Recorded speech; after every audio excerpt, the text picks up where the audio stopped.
तो ये कहते हैं कि तू तो काफिर है और जहन्नुम में जाएगा।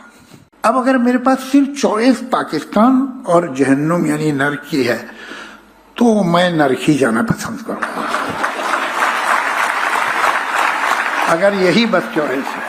जावेद अख्तर की नाज़रीन स्टेटमेंट है और मैं बड़ा हैरान हुआ इसकी स्टेटमेंट सुनकर। इसे पाकिस्तान में बुलाया जाता है, बड़ा माहौल बनाया जाता है और बाकायदा से खाने शाने दावतें, लेकिन जो बात की है वो बहुत कड़वी है। वो पाकिस्तान के खिलाफ जो है बहुत ही कड़वी बात है जिस पे उन्होंने की और जिस जगह के ऊपर की है। तो उन्होंने कहा कि एक स्टेटमेंट दी कल, उन्होंने कहा अगर मुझे फैसला करना पड़े कि मैंने पाकिस्तान और जहन्नम के बीच में फैसला करना है कि if I have to go to Pakistan और हेल, तो वो कहते हैं कि मैं जहन्नम में जाना पसंद करूंगा, मैं पाकिस्तान नहीं जाऊंगा। तो तकलीफ हुई कि उन्होंने इस किस्म का बयान, वो कोई और बात कह देते। क्या लग रहा है अब पाक भारत कशीदगी क्या नया रुख इख्तियार करेगी? ये कशीदगी फिर से बढ़ने का कोई खदशा मौजूद है? चूंकि राजनाथ सिंह तो कह रहे हैं कि ये ट्रेलर था।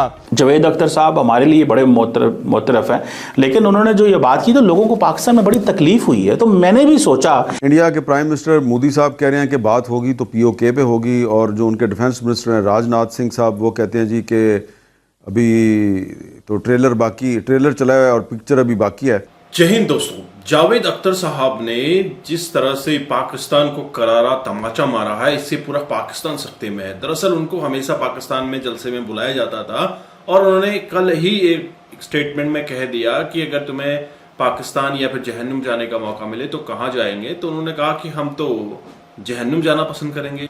तो कमर चीमा साहब का कहना है क्या पाकिस्तान जहन्नुम है? तो चीमा साहब आप भी बताइए, क्या पाकिस्तान जहन्नुम से कम है क्या? पाकिस्तान में जावेद अख्तर साहब को बड़ा पसंद किया जाता है। रिसेंटली आई थिंक आए हुए थे एक लाहौर फेस्टिवल में, तो उन्होंने कहा कि एक स्टेटमेंट दी कल, उन्होंने कहा अगर मुझे फैसला करना पड़े कि मैंने पाकिस्तान और जहन्नम के बीच में फैसला करना है कि if I have to go to Pakistan और हेल, तो वो कहते हैं कि मैं जहन्नम में जाना पसंद करूँगा, मैं पाकिस्तान नहीं जाऊँगा।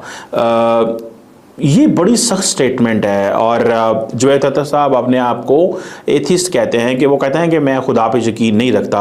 जावेद अख्तर साहब पाकिस्तान को जहन्नम कहेंगे कि पाकिस्तान और जहन्नम, मतलब पाकिस्तान जहन्नम से भी बुरा है। मतलब वाई वुड यू से दिस?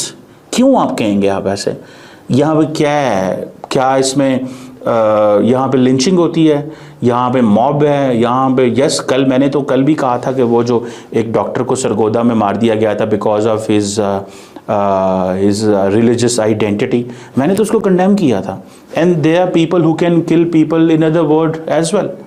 लोगों को ये कर देते हैं। दूसरी जो एक बहुत ही अहम और ख़तरनाक एक जो डेवलपमेंट है वो ये है कि रॉयटर्स न्यूज़ एजेंसी जो है उसने ये एक एक्सक्लूसिव स्टोरी जो है वो रिलीज़ की कि इंडिया के जो प्राइम मिनिस्टर हैं नरेंद्र मोदी, उनके हुक्म पर इंडियन अथॉरिटीज़ ने दरियाए सिंध, दरियाए झेलम और दरियाए चनाब के पानी का रुख तब्दील करने के लिए एफ़र्ट्स शुरू कर दी हैं।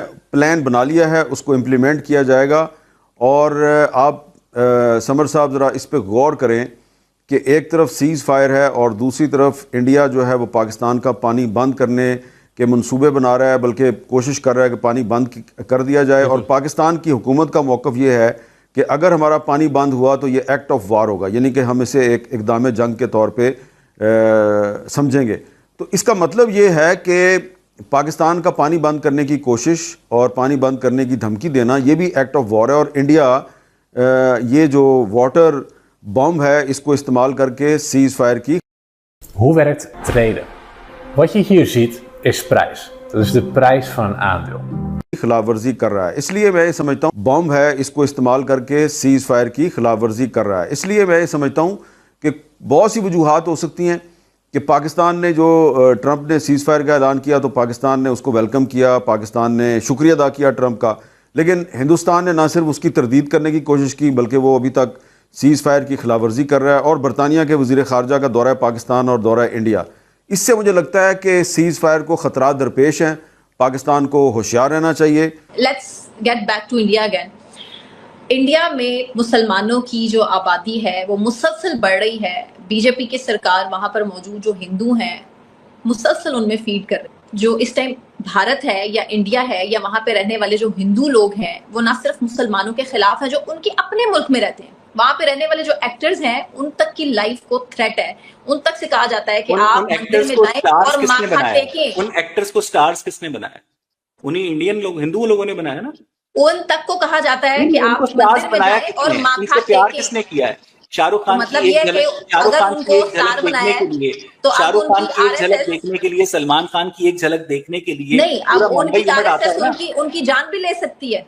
नहीं, जान लेने की बात नहीं। मैं अब कुछ इंतहा उनको पसंदों स्टार के बना दिया तो बयानात उनकी हैं, जान लेंगे। कुछ इंतहा पसंदों के बयानात पूरी इंडियन पॉपुलेशन को रिप्रेजेंट नहीं करते हैं। नहीं, क्या आप जमात ये मत इस्लामी का भूले मौका कि वहां गवर्नमेंट है, गवर्नमेंट इंडिया की उनको उस तरह सपोर्ट कर रही है, आरएसएस को, और उन लोगों इस तरह से बुरे तरीके से उनको सपोर्ट कर रहे हैं कि आप यकीन, आप उनकी आरएसएस को जो बीजेपी है वो इस तरह से सपोर्ट कर रही है कि उसके बाद उनको डिफेंड करते हैं कि ठीक है आप मुसलमानों को वहां मारें, आप मस्जिदें उनकी गिराएं, और आप उसके बाद कहें कि जनाब अगला दुश्मन हमारा, अगला जो टारगेट है वो पाकिस्तान है, आप इसे डिफेंड करते हैं। सना, मुझे ये बताइएगा कि अगर आरएसएस को मोदी जी सपोर्ट कर रहे हैं कि आप मुसलमानों को मारें, तो दारुल उलूम देवबंद के अंदर भारतीय फौज की कामयाबी के लिए दुआएं क्यों मांगी जा रही हैं? मतलब आपके पास जवाब है इस बात का? मैं जवाब नहीं कर रहा है, वो बिल्कुल ठीक कर रहा है। ख्वाजा मोइनुद्दीन चिश्ती के मजार के ऊपर बाकायदा जो हिंदू माएं जाकर मन्नतें मांगती हैं, मुझे ये बताइएगा कि अब तक इंडिया के सदर भी मुसलमान बन चुके हैं, इंडिया के वजीर तालीम भी मुसलमान बन चुके हैं,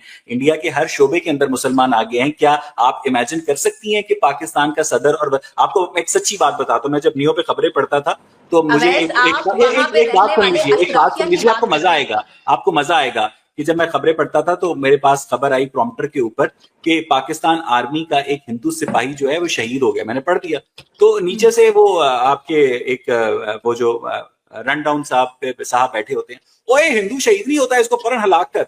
मैंने कहा सर ठीक है, उसको फौरन, यानी ये नफरत का आलम है रिलीजियस बुनियादों पर। आपकी आर्मी चीफ ने जिस तरह दो कौमी नजरिए का जिक्र किया, यानी इसका मतलब यह है कि पाकिस्तान आर्मी उन मुसलमानों को मुसलमान ही नहीं समझती जो इंडिया में रहते हैं।